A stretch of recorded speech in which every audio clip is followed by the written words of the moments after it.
Thank you, Wali sir, for sharing your views with us. With these possibilities, can we now foresee a happy citizen, a happy state, not just this, a happy nation too? Yes, I think none of us would deny this desire of ours. So, it would really be enriching to know about complementariness of human values and gross national happiness. I would like to invite Pro Vice Chancellor, Planning and Research, Royal University of Bhutan, Lopin Lungten Gyatso, who also shoulders the responsibility as Director of Institute of Language and Cultural Studies. He is a Buddhist scholar. In 2012, he got acquainted with the concept and content of human values. Since then, he has been an ardent learner and propellant of universal human values. Sir, Jin Pa Lem So.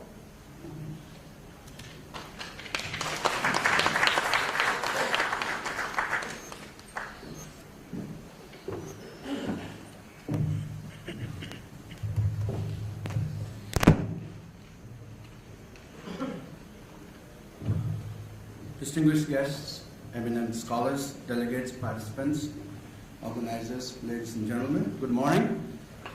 First of all, I would like to thank the organizers for inviting me here. And today it's an honor and privilege to stand in front of you all to briefly talk about what we do back at home. If we want this planet to survive, if we want our nations to thrive, if we want our societies to be caring and loving, if we want our neighborhood to be responsible, if we want our families to be prosperous, if we want ourselves to be happy, if we want all these things to happen, then we must seriously work towards this, because nothing much is happening adequately towards ensuring all these things. Right now, the human condition is such that without knowing anything about our life and the nature of our existence, we are trying to make a living out of it. We are trying to somehow pass through the world. Obviously, it is going to be very accidental. So when a person is going through this, his whole life in an accidental manner, to fall into a state of fear, anxiety, tension, depression, struggle, etc., is very natural. So life has become a struggle because there is no clarity of perception as to what is life. What is me? What is the world?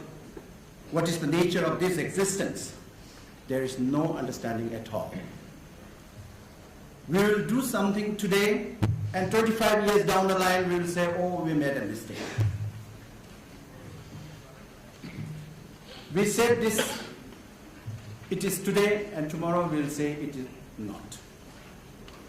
This is the way we are progressing because there is no perception of life at all beyond this body and material world. Today, this is the state of our world and our society. Modern culture has reduced the scope of intelligence and knowing into just the physical. As a result, too much emphasis is disproportionately diverted towards knowing and fixing the physical realities of life. Physically, almost everything is well with science and technology. You can't think of more arrangements physically. For most people, everything is well arranged: healthcare, education, cars, bank balance, and we have got everything to do, what life needs. But yet, people are suffering one way or the other. This is because we have fixed the outside. As a result of comfort and conveniences happened, but well-being has not happened. Because we failed to fix the problem within. So this suggests that if economic well-being does not translate into human well-being, it's meaningless. Moving from poverty to affluence is a hard journey for an individual or a state, or a nation, society for that matter. You work so hard all your life, and after you get there, and all you get is a disease, all you get is addiction, all you get is miseries, all you get is broken minds, all you get is stress. It is a great deception. So when people achieve economic well-being, isn't it necessary that human well-being also should happen? But it hasn't happened. If this has to happen, our approach should be holistic and inclusive, that which takes into account all aspects of life. So in order to address this holistic and inclusive development, we in Bhutan have developed the concept of gross national happiness. And it is described as a development philosophy or the guiding principle of Bhutan's overall development. It's a human-centric development philosophy. It essentially emerged as a realization of the shortfall of one-track development propounded by the fourth king, His Majesty Jigme Sengye Wangchuk in 1972. This pronouncement and policy by the fourth king of Bhutan has continued to balance the growing pressures of capitalism and modernization with Bhutan's ancient Mahayana Buddhist traditions and culture. GNH as a political program carries with it the ambition to make a difference to real policy decisions. So GNH was always intended to be more than a purely theoretical concept and to make a difference in policy making and, what is more, to actual development paths. So the concept of GNH, especially as a responsibility of the state, is basically a state social contract which commits itself to ensure the well-being of its citizens at all levels: individual, families, society, nature. By subscribing and adhering to the 4 pillars and 9 domains, which I'll be talking a little while after, which corresponds with the concept of ichvhe, universal human values. It appears as though these 2 concepts, GNH and ichvhe concepts, emerged almost at the same time in 2 different regions. But these concepts have emerged, both of them, from the very understanding of the emptiness and futile nature of materialism once the survival process is ensured. For survival process, this physical material world is important. But once that is ensured, it is meaningless, unless it leads to human well-being. The core idea in GNH, gross national happiness, is the 4 pillars and the 9 domains which has to be ensured in any undertaking of the state, and that's why it's called the guiding principle. All policies have to be aligned to these core principles. So when we talk about the 4 pillars, we are talking about sustainable, equitable economic life. That is one of the 4 pillars. The second is social and cultural identity. Third, environmental harmony. Fourth, good governance. If a nation has to prosper, if a nation's well-being has to be ensured, these are the main pillars. Any development plan or project have to be put through this litmus test so that a conducive and enabling environment is ensured for human well-being. It should support all the 4 pillars. For example, if a project does not subscribe to these 4 pillars, even though it is going to make tons of dollars, that project is not going to get through, because the GNH concept will not allow this unless all these 4 domain pillars are taken into consideration.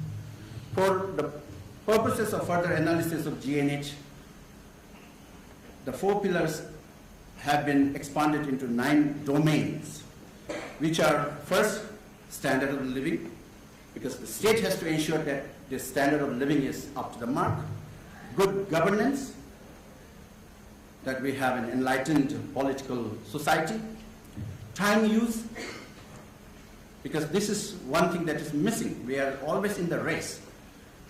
And then work and leisure balance, because we are all talking about well-being, and if we are just working like a machine, then where is our well-being? So the 9 domains, one of the 9 domains talks about time use and balance, so that the state is conscious about how people are working and what should be the limit of work. And then most important is the community vitality, which is lacking today. And the fifth, cultural diversity and resilience, because this is, we live in a society in the context of culture, which enables us this diversity to live in harmony.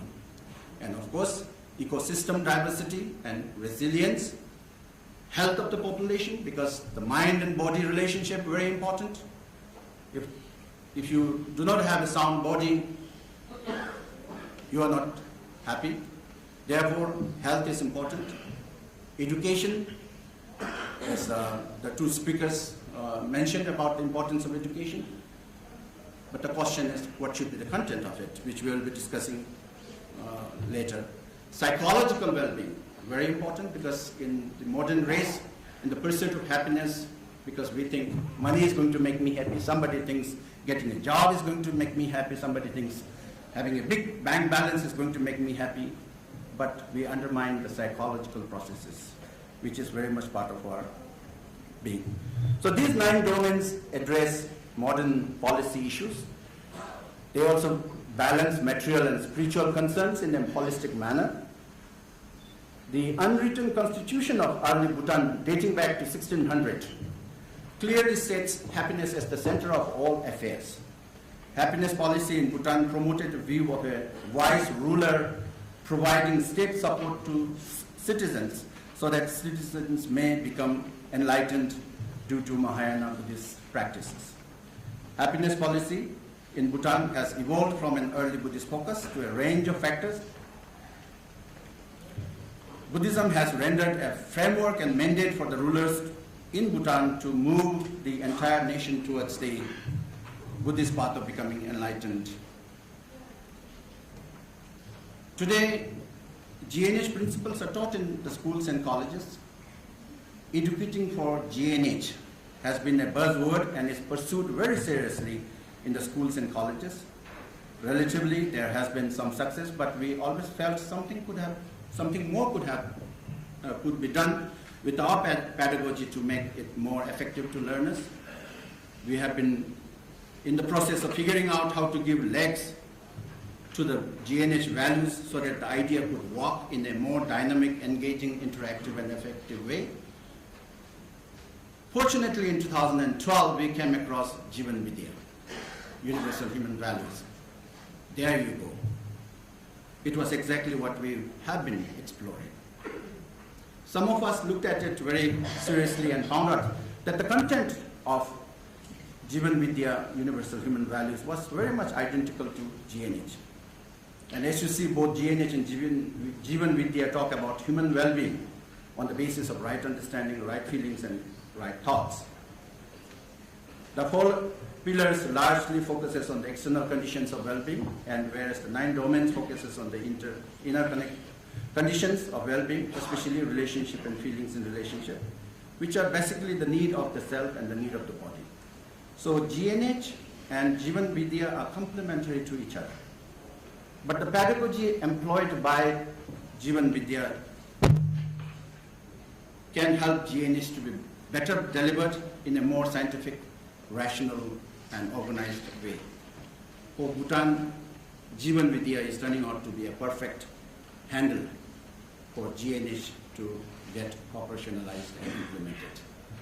So my personal experience of encountering with ichvhe, it has opened up to my perspective, horizon of knowledge, and I realized, having studied Buddhism for the last many years, it gave me that insight that I have been largely knowing on the basis of many preconditionings, which I have not yet, which I have not verified on my own. But since I came across this ichvhe, I was able to explore myself and have this clarity, thanks to ichvhe. And I think this is what the world today needs, because we are at a crossroad, we are at the threshold, and if we are not late, we are on time. Thank you.